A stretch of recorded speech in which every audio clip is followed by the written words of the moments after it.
وہ جو تنہائی کا مومن ہے وہی اصل مومن ہے۔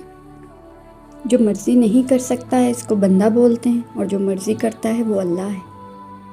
جس شخص کے بیوی بچے اس پر راضی ہیں اس کی دنیا کامیاب، اور جس کے ماں باپ اس پر خوش ہیں اس کا دین کامیاب۔ دوسروں کے درد کو اپنا درد سمجھنے والوں کو بلند خیال عطا کیا جاتا ہے۔ آنسو قرب کا ثبوت ہیں۔ جب روح کا روح سے وصال ہوتا ہے تو آپ کے آنسو آ جاتے ہیں۔ اگر کیفیت یا یکسوئی نہ بھی میسر ہو تو بھی نماز ادا کرنی چاہیے۔ نماز فرض ہے، کیفیت نہیں۔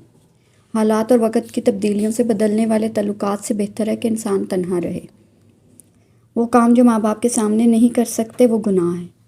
ترقی یا ارتقاء ضروری ہے، لیکن گہوارے سے نکل کر اپنی قبر تک کتنی ترقی کرنی چاہیے؟ اصل ترقی یہ ہے کہ زندگی بھی آسان ہو اور موت بھی مشکل نہ رہے۔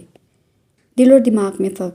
اگر آپ اثار کرنا چاہو تو یہ دل، اور اگر آپ حاصل کرنا چاہو تو یہ دماغ ہے۔ دماغ عام طور پر حاصل کرنے پر خوش ہوتا ہے اور دل دے کر خوش ہوتا ہے۔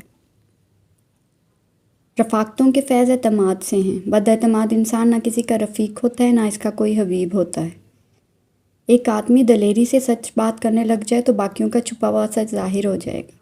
آخری وقت میں آپ نے جس کو یاد کرنا ہے اس کو زندگی میں کیوں نہیں یاد کرتے؟ جس وقت آپ قبر میں جاؤ گے تو آخری وقت میں کیا مانگو گے؟ نبی پاک صلی اللہ علیہ وسلم کا دیدار ابھی سے کیوں نہیں مانگتے؟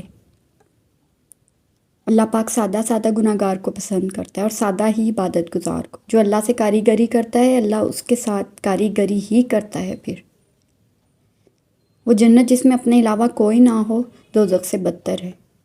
اگر تیرے باپ کی شادی ہو گئی تھی تو تیری بھی ہو جائے گی، اور تیرے بچوں کی بھی ہو جائے گی۔ شادی پیسوں سے نہیں بلکہ اللہ کے حکم سے ہوتی ہے۔